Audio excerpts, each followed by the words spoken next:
So we have Biscuit, who begins to talk about what he's doing and then he just immediately starts struggling. If I had tea with you right now, I'd just be sipping it slowly. I do both. I'm an entrepreneur. I'm an entrepreneur. I can't.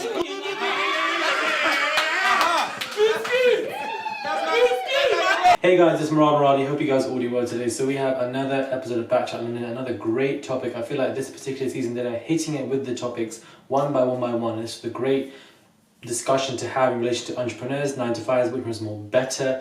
The person that really stood out for me in this entire debate is Riva. Stressful situation from a joyous and passionate thing to stress is because you've turned and you're looking from other people's perspective. Mum needs to get sorted, auntie needs to get sorted, and then it robs you of your original reason of doing what you were doing, which was your passion.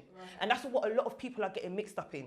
The quote itself, success is within yourself, the battle you're having with yourself, and that entire speech that she was making was something that was very needed. I feel like it was in response to what Adrian was saying, and just in general, this entire debate was really warming to me because people were not only getting on with each other, people were revealing their own information, trying to, as I said before, bringing their own private stories and making it in relation to what they are discussing. So it really does add depth and flavour to this particular discussion.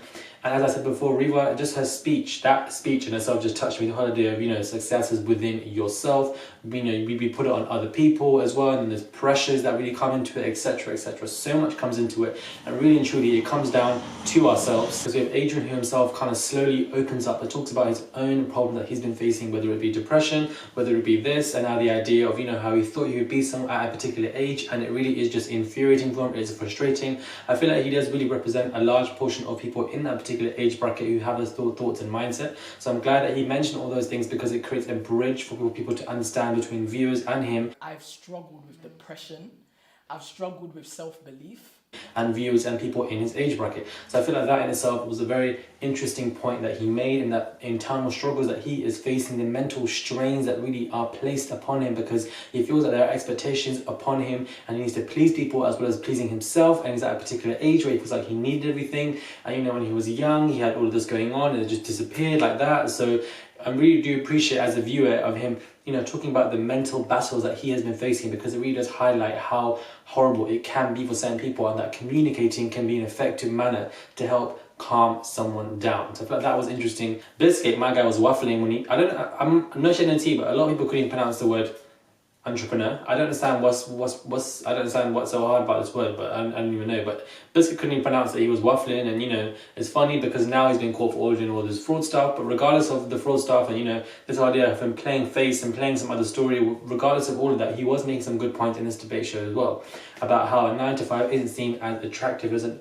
entrepreneur, and that as being an entrepreneur you're just more attractive to the world around you. You put your fingers in different pies, you're seen as this cool person who's got businesses, got an adaptable mindset, etc. And Nissi kind of jumped off his point by saying that is a particular problem because it really does project the problems in our society today, where we don't really reward people for doing jobs that they like, and this entrepreneur lifestyle, cars, money, flash is the whole new form of instant gratification along with social media.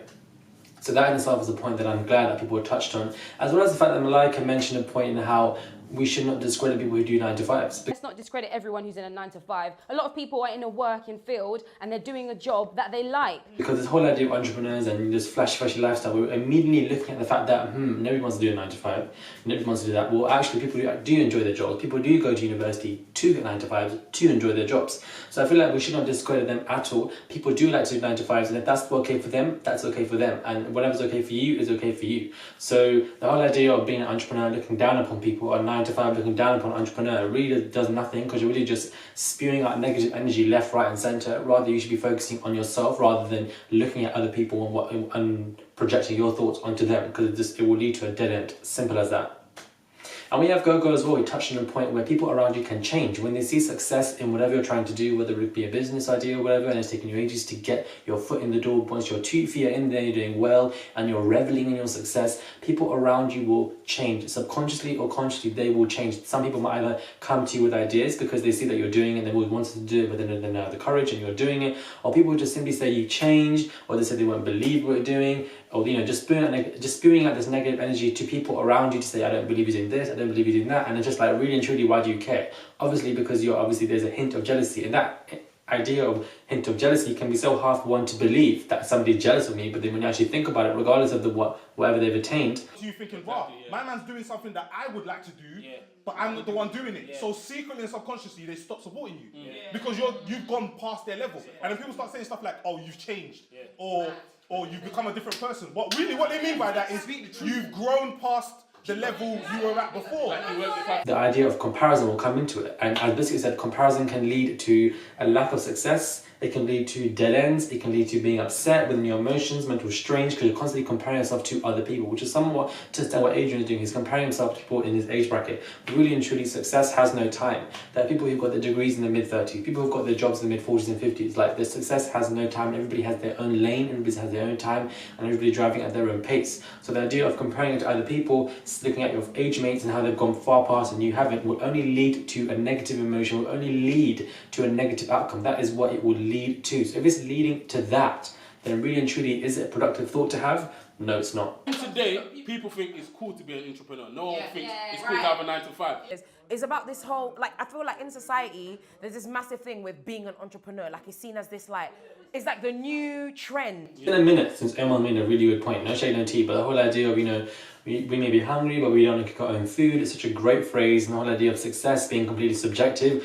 What's successful to you might not be successful to me. Something being subjective is only just highlights how success is within yourself. All of these points are just interrelating. They're all linking to each other at the end of the damn day. So I feel like that was a great point that Emma made. And I feel like B-Money was somewhat throwing, I wouldn't say he was throwing shade at Esther, but the whole idea of Esther saying that, success for me is to have a family, to have this is how I was, this is what I was taught, and this is what was drilled into me.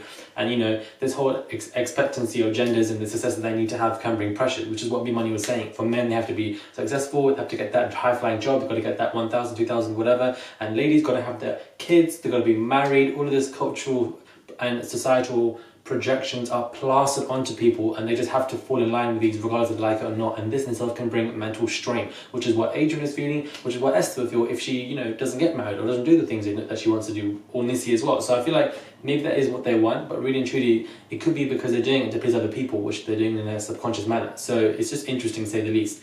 And Nunu talking about how her success is from a financial perspective. And the thing about it is people are very quick to say she has an easy life. I don't think it's a case of her having an easy life, although I don't know her, so maybe it is. But it could be just because she just has a different perception. What you see as a struggle, she may not see as a struggle. I think that's where the confusion is. She may not see so many of the struggles, whereas everybody else blatantly would in their own lifetime. So she could just perceive it as something that could be completely as something else, or she could see it as something and then probably go to her parents for something to help. I don't even know. People are different. But I feel like to say somebody's life is easy is a very quick, irritant statement when you don't even know the person. Now, obviously, they're just saying it as a quick response to her, but I feel like that doesn't make any sense. It's not really pragmatic, because really and truly, you don't know her to be saying her life is easy. She could just be seeing it something different, and simple as that. She could have a completely different perception because she's brought up completely different. No two humans are the same people. So that in itself is a backward statement that won't lead you to anywhere. So that in itself, and B-Money and Nunu kind of got into the clash as well, which is interesting. But overall, I felt like this was a great topic to have. Even Biscuit, the fraud person, I found it interesting how he's on the class of this, I'm doing an entrepreneur and this, and we now want to know the truth come out or whatever he's doing. But he also has some good points about comparison, about how entrepreneurs are seen as attractiveness, and Nissi kind of jumped on that bandwagon as well. Riva's point of success being within yourself, Goga's point of how everybody can change around you, people will come towards you as well with their own ideas, which is quite interesting.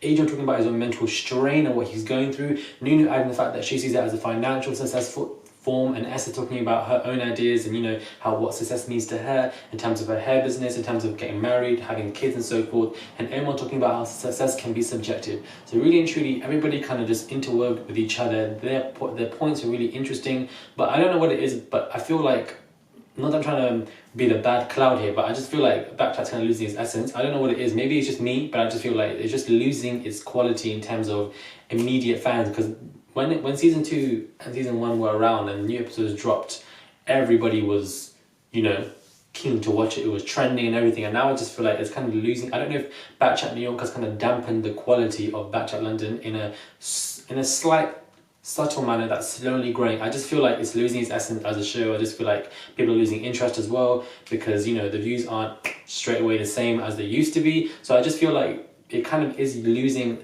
I don't know, there's something about Bkchat Ldn that's kind of, it doesn't seem as great as it was during season 2. I don't know, like, am I on something, or do you guys feel like I'm doing a bit paranoid? I don't know what it is, but I just feel like season 2, season 1, everybody was on it, but now everybody's just like, okay, it's cool, it's there, we'll watch it when we can. But nobody's on it anymore. I don't know, I just find it interesting. But let me know what you guys think about those thoughts as well. Let me know what you think about people like Reva, Esther, Adrian's mental strain, the clash between B-Money and Nunu, and Biscuit's laughing, when you couldn't even pronounce that name. Let me know what you guys think. Hit me up on my Instagram, my website. Thank you guys for watching, and I'll most definitely catch you guys soon. And subscribe if you guys want to.